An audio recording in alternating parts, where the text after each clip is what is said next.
A liturgia de hoje é muito rica, o Evangelho é muito rico, rico em detalhes, rico em simbologia. Mas para não nos estendermos muito, quero chamar a atenção para 3 coisas importantes, sobre a liturgia de hoje. Primeiro, vamos começar com a primeira leitura. Na primeira leitura nós vemos o momento em que Davi é ungido como o rei de Israel, o novo rei de Israel. Bom, antes de Davi, o reinado foi de Saul, um reinado muito conturbado, muitas guerras, muitas tormentas. E Davi é colocado aqui na primeira leitura, no primeiro livro de Samuel, como aquele que foi escolhido por Deus. Bom, primeiro nós sabemos que Davi é considerado um guerreiro, ele luta lá com o filisteu, o Golias, e também como um poeta. Ele era depois foi encaminhado lá para a corte, e aí diz que o próprio Saul só sentia alegria, só se acalmava quando Davi tocava, cantava, dançava.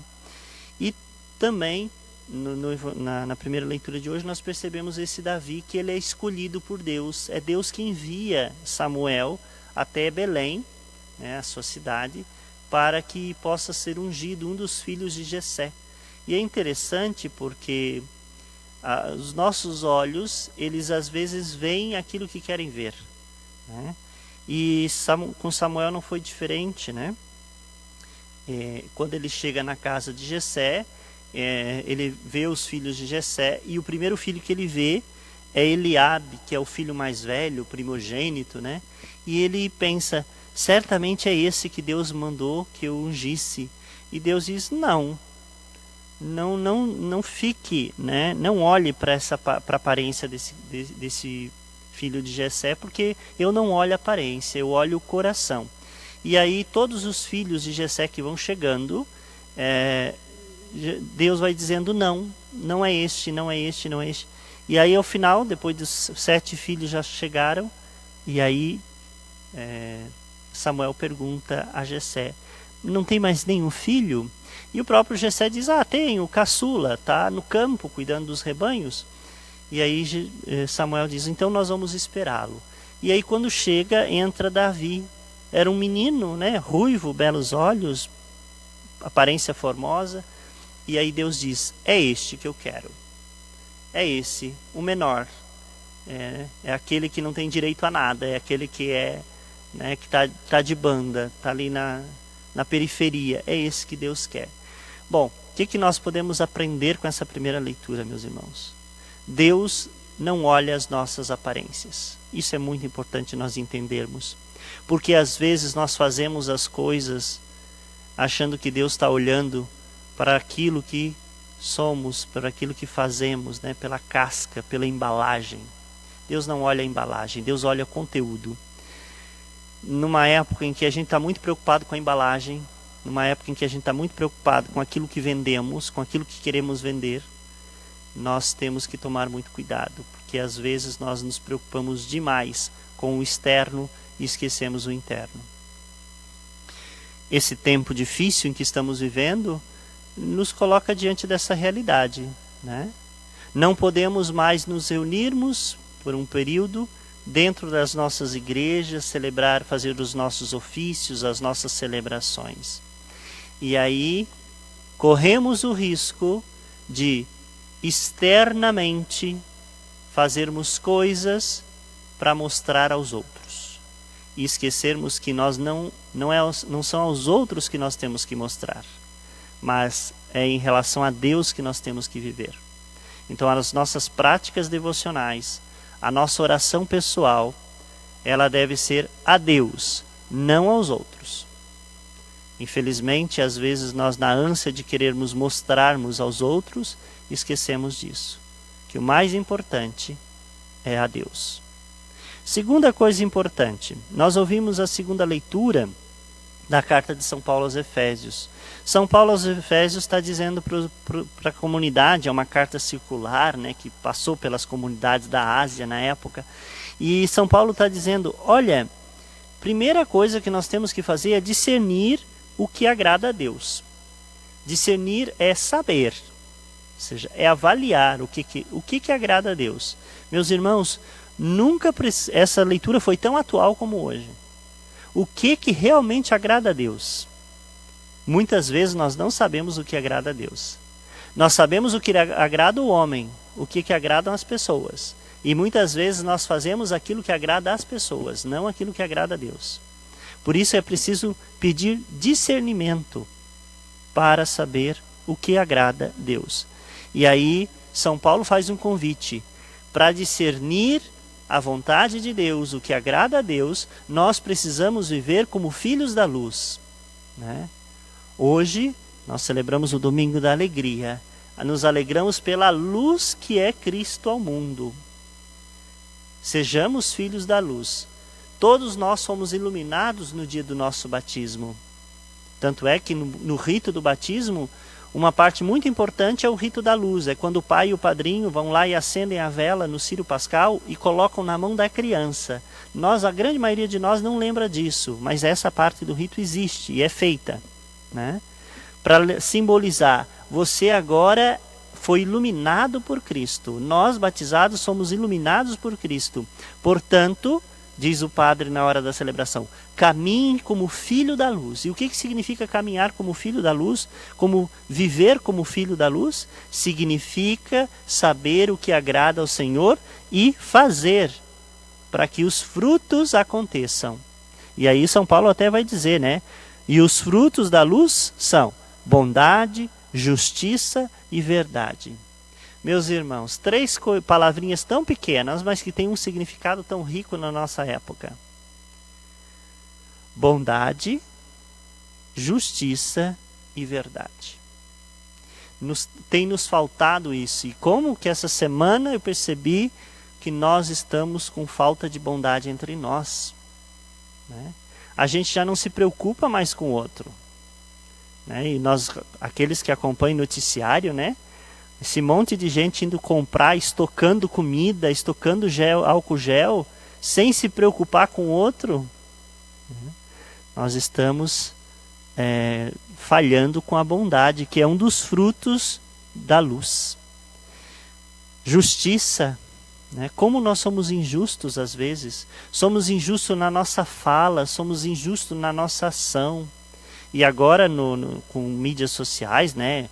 Facebook, WhatsApp, o quanto que a gente está injusto. A gente está sendo injusto com os profissionais de saúde, nós estamos sendo injustos com os nossos pastores, nós estamos sendo injustos com o nosso bispo, nós estamos sendo injustos com o nosso papa, nós estamos sendo injustos com aquele casal idoso que está sozinho e que não tem ninguém olhando por eles.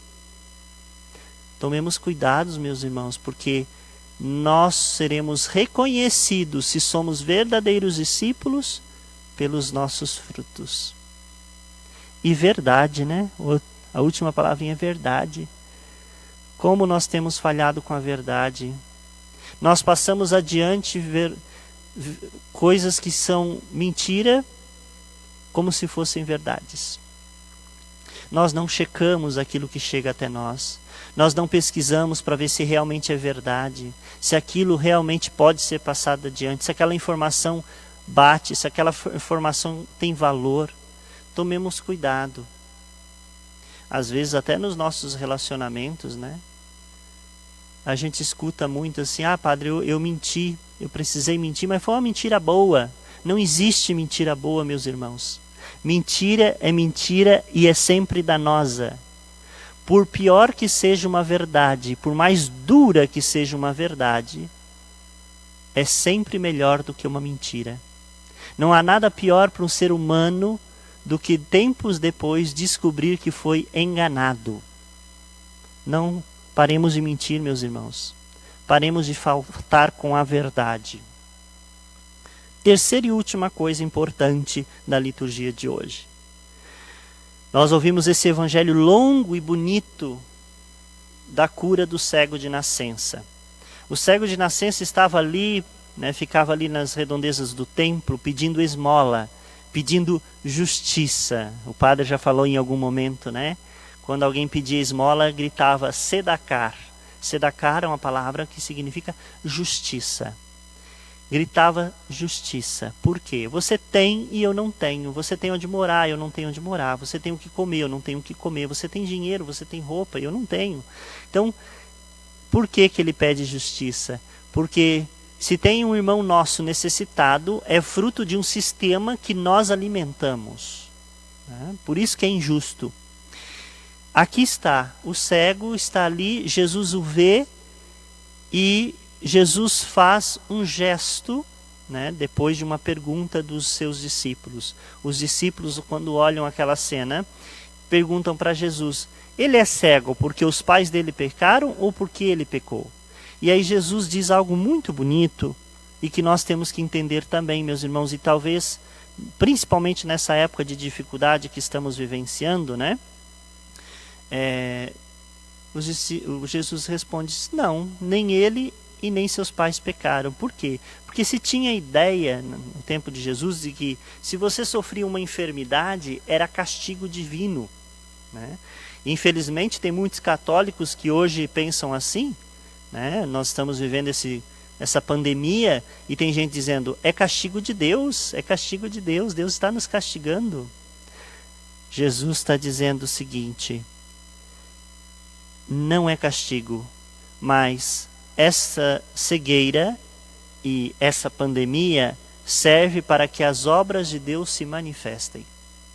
É isso que nós temos que entender, meus irmãos. Dificuldades na nossa vida não são castigo, mas servem para que as obras de Deus se manifestem. É necessário, muitas vezes, que passemos por essas dificuldades para que Deus possa realizar em nós grandes coisas. Agora, nós precisamos estar abertos a isso. Jesus, depois de dizer isso aos discípulos, ele cospe no chão, faz lodo, faz lama e passa nos olhos do cego, unge os olhos do cego. E aqui nós temos que entender esse gesto de Jesus, né? Imagina nós que estamos agora nessa quarentena, sendo isolados. Imagine Jesus cuspindo no chão, fazendo lodo e passando nos olhos de alguém. Nós temos que entender que Jesus aqui faz um gesto que simboliza a nova criação. Quando nós olhamos lá para o Gênesis, na criação, Deus pega uma porção de barro, modela e sopra nas narinas, né? E dá vida. Aqui Jesus faz a mesma coisa, ele molda e a saliva ela simboliza o hálito, ela simboliza o sopro, né? Jesus, ele cospe e faz lodo e unge os olhos desse cego para dizer, você está sendo criado de novo, meu irmão. Criado agora sem pecado, criado agora para a luz, para que você veja. E aí Jesus manda ele se lavar. Interessante porque Jesus poderia simplesmente ter tocado nesse homem e ter curado, mas Jesus, ele quer contar com a participação do ser humano. Ele diz para o cego, agora vai e se lava. Ou seja, para que a gente seja purificado, nós precisamos fazer a nossa parte. Deus é quem nos perdoa, sim, mas nós temos que fazer um esforço, meus irmãos. E aqui está a última coisa que eu queria deixar para nós como mensagem dessa manhã. Nós precisamos entender, meus irmãos, que nós temos algo importante a fazer e não podemos deixar de fazer. Na nossa vida espiritual, não depende de Deus, depende de nós. Deus está aberto a todos nós. Deus está com o coração sempre pronto a perdoar. O nosso Pai é um Pai misericordioso, mas para que haja perdão tem que haver arrependimento. Então nós precisamos nos arrependermos dos nossos pecados. Nós precisamos querer mudar a nossa vida, querer mudar de atitude. Não depende apenas só de Deus aqui. Nós temos que fazer um esforço. Vá até a piscina e lave-se.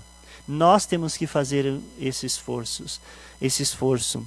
E aí alguém pode dizer, mas padre, no momento nós queremos nos confessar e não podemos. Sim, mas assim que possível nós o faremos. Porém, mesmo que agora a gente não esteja podendo fazer os nossos mutirões de confissões, os nossos atendimentos de confissões, mas você pode fazer uma boa revisão de vida, um bom exame de consciência, e antes mesmo de você fazer a sua penitência, e antes mesmo de você confessar os seus pecados, você pode mudar de atitude. Eu já falei aqui em outro momento, né? Eu não costumo dar Pai Nosso e Ave Maria de penitência, porque eu acho que às vezes nós queremos negociar com Deus, e tem coisas que são inegociáveis para Deus.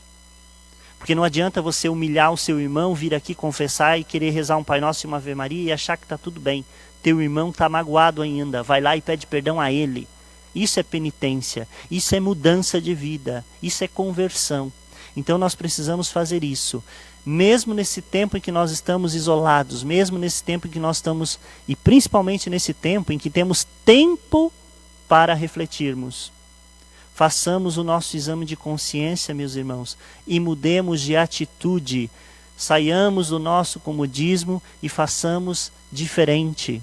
Façamos algo novo. Não paremos de pecar, paremos de agir como sempre agimos, porque é isso que Deus espera de nós, que verdadeiramente encontremos a luz. E a luz, ela ilumina, a luz nos mostra o caminho. Então nós precisamos fazer esse caminho.